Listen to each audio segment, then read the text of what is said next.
40대가 6개월 만에 30대를 제치고 우리나라 아파트 거래의 큰 선으로 다시 올라섰습니다.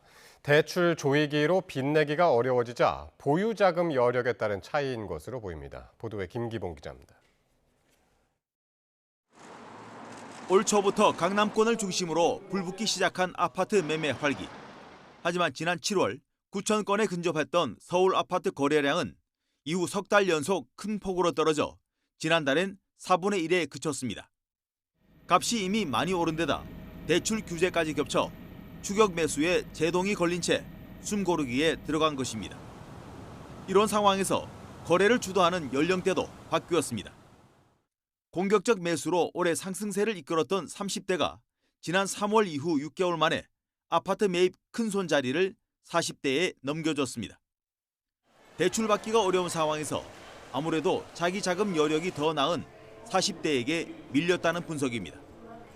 2단계 스트레스 DSR 시행 등 대출 규제가 강화되고 여기에다 주택담보대출이나 전세대출 금리가 인상되면서 전세를 낀 갭투자, 대출을 활용한 주택 매입이 사실상 어려워졌기 때문으로 보입니다.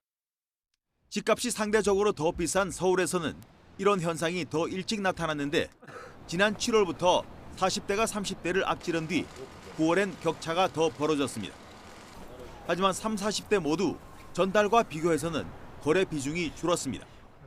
반면 자기 자금 여력이 큰 50대와 60대의 거래 비중은 전달보다 늘어났는데 특이한 건 나이가 아예 어린 20대 이하의 매입 비중도 더 커졌습니다. 이른바 부모 찬스가 작용한 것으로 보입니다.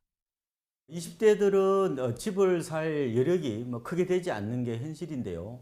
근데 비중이 높아졌다는 것은 부모의 금전적 지원을 받은 금수저들이 집을 산 게 아닌가 이런 분석을 해보고 있습니다. 대출 조이기는 투자 성격이 강한 원정 매입도 위축시켰습니다. 9월 서울 거주자의 외지 아파트 매입 비중과 외지인의 서울 아파트 매입 비중 모두 전달보다 줄었습니다. YTN 김기봉입니다.